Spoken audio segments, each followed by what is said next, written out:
Welcome back to the channel, my friends. Warhammer Man Studios. I'm Warhammer Man, and today we're going to be talking about painting Zone Mortalis. This video is sponsored by the Game Bunker. More on that later. Painting Zone Mortalis. How to paint up your Necromunda Underhells in no time. So the Zone Mortalis terrain is absolutely amazing. I have painted quite a bit of it myself, and now with the release of the Hive Secundus damaged terrain, and then the big ruined Underhive Sector, it's time to revisit some of these painting techniques, take a look at what Games Workshop recommends, and then also I'll throw my 2 cents in there as well. Warhammer Communities Provost Marshal Tom has been living in the Underhells of his own creation, amid endless stacks of unpainted Zone Mortalis terrain filling every dim crevice of his ruined flat. Haunted by the horribly mutated remains of his erstwhile colleagues, so to coincide with the release of the massive new ruined Underhive Sector box, he's enlisted his friend John to help him get it all on tabletop ready. John is something of a terrain impresario, and we pursued him to write about the uniquely abstract techniques he has used to recreate the grim mood of Hive Secundus. Alright, so here we can see a painted up Hive Secundus board, and it is definitely cool. I love the ruined Underhive Sector terrain. John says, we were super hyped to paint the board worth of terrain to represent the Underhells, mixing existing Zone Mortalis walls and columns with the new ruined Underhive Sector. Even by the standards of Necromunda, the irradiated depths of the Hive Secundus are gross and decayed, covered in thick layers of rust, filth, and ash. For this reason, it made sense to focus on creating a varied and evocative atmosphere, rather than on precise details or homogeneous effects. We baked a lot of randomness into the painting process, channeling our inner Jackson Pollock to provide real depth and texture with minimal effort. And I think this is always important when painting terrain. You want to focus more on like the overarching terrain and look of it, and then you can kind of hone in on some of the individual details to make it kind of pop. Alright, so here we can see the stages that they go through. We introduced a variety of first steps. Spraying, we undercoated everything in a uniform chaos black, and then made lighter passes with 3 other colors, Leadbelcher, Grey Seer, and Wraithbone. This immediately provides a textured base layer, and the decrepit fabric of Hive Secundus is anything but consistent. Lay all the terrain out and give it a series of zenathal passes with each can, so some surfaces get more silver, others more white, and others more gray.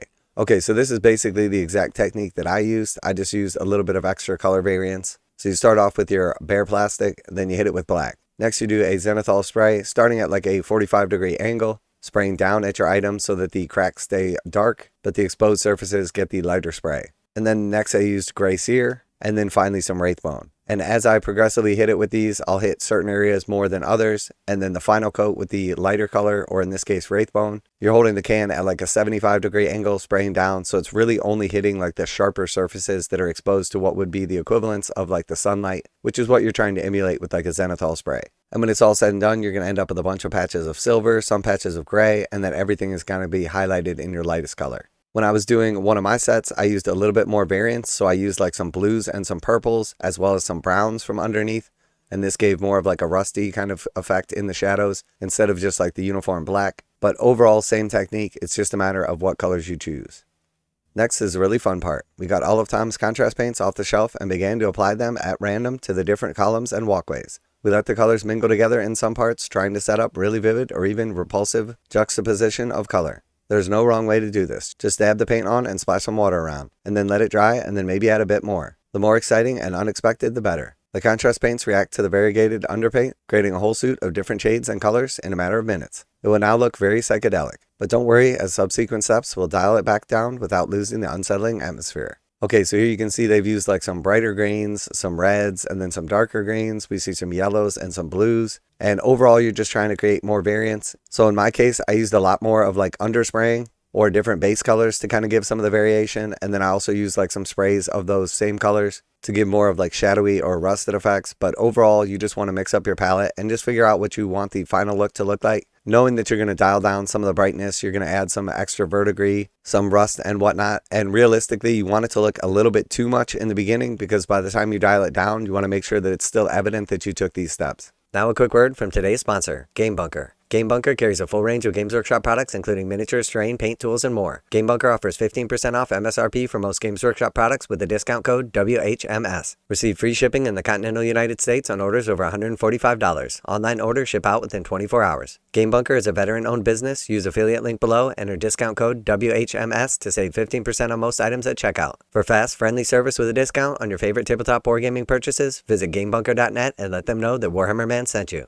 Then we applied 3 layers of dry brush to the metal parts, the beams, doors, panels, grills, and so forth. We began in some places with a heavier overbrush of Leadbelcher or Iron Warrior and added lighter layers of Runelord Brass, though in some places we reversed this order. This gives it all a fantastic, muted tarnish. We made sure to preserve the effort of the contrast paints, but the metallics paints push the vibrancy into the background. Don't worry at all about being too neat. There's exposed metal everywhere down here. After all, slap on a generous coat of Nuln Oil and tie everything together. And then give all the meta parts a much lighter top-down dry brush with lead belcher, reaching about halfway down towards the base.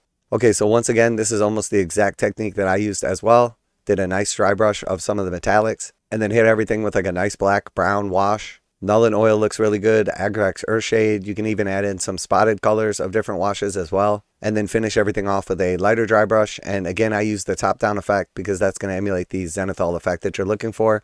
And once again, I stayed typically on like the top 50% of whatever I was doing. So you get the brighter effect towards the top and the darker effect towards the bottom. So very much in this case, Games Workshop using the same technique that I used as well.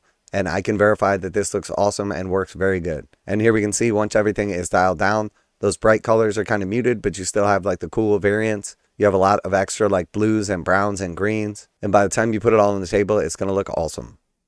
We took a similar approach to the plasticrete panels between metal parts. We started either with a Talon Sand overbrush, a heavier dry brush, followed by a dry brush of Ashen Gray or vice versa. But pretty much any somber gray or light tan would do. Then we splashed a thin layer of Agrax Earthshade, and lastly gave it an Administratum Gray dry brush for highlights. So here we can see the same technique with some different colors and how cool that looks. You can absolutely leave it here. However, these layers of dry brushing and shading have built up a lot of depth, and they're the perfect backdrops for some targeted detail work to make the whole project pop.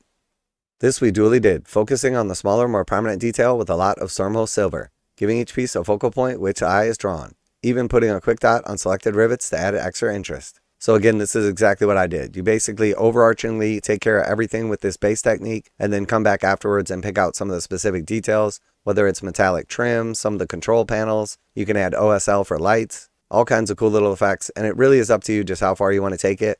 But as you can see from the pictures here and some of the previous videos I've done on the terrain tutorials that I provided, this is a really cool effect. It takes little time for how much awesome terrain you get out of it, and it's definitely worth putting a little effort into. Lastly, to really make sure that all the parts felt tied together and to sell the filth and nastiness of the underhells, we busted out our two absolutely vital contrast paints everyone should own, Rattling Grime and Garex Sewer. We messily applied them to the bases of the various walls, doors, and columns, starting very thick at the very bottom and then extending about a third of the way up. I wanted the new ruined Underhive terrain to stand out a bit more, so I added a few more steps. This is both because it's awesome and because the various pieces can be used to make a standalone tile of a multi-level sector mechanicum board, a corner of the Hab Dome where the roof has fallen in and smashed things up perhaps. So here we can see essentially you are adding in the contrast paints towards the bottom of it. So you've done a lot of techniques that focus on the tops, and now you're adding in some of the techniques onto the bottoms. I've also used other things than contrast paints, like some of the dirty down effects paints, like the rust and verdigris, which are absolutely awesome. So you're going to get some of the rusting effect or some of the verdigris effect. There's even a moss one that's really cool. So it's really up to you, and I think the best thing to do is take a little time, have fun with it, and experiment on some different pieces,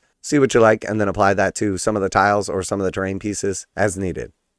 And here we have a sort of final look at what came out, and you can see that it has a ton of variants, a lot of like little details, extra little bits in there, and it doesn't take a ton of time to get these effects. Picking out like some of the individual pipes and stuff like that, some of the rivets or some of the OSL for the lighting can add some much needed extra detail, and then when you're playing on the board, it's awesome and really gives you like the immersion effect, but it's not taking away from the focus of your nicely painted models. So definitely a big fan of this technique. It is very, very similar to what I did myself. And the best thing to do is give this a try, do a little bit of experimentation, and then make it your own. So let me know what you think of the Zone Mortalis terrain, what you think of these techniques. Do you have any extra effects that you've done?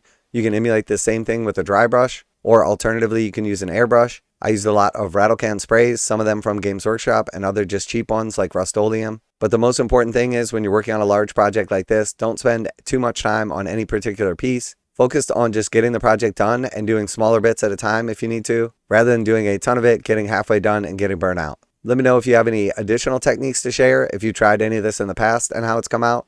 Always like to hear back from you guys in the comments. And as always, special thanks to the Game Bunker for sponsoring the channel. Check out the link in the description to save 15% on most Games Workshop products with code WHMS at checkout. Warhammer Man Studios, I'm Warhammer Man, and you guys know that I love painting terrain, and this has got me excited to do some more of my own, and I'm out of here.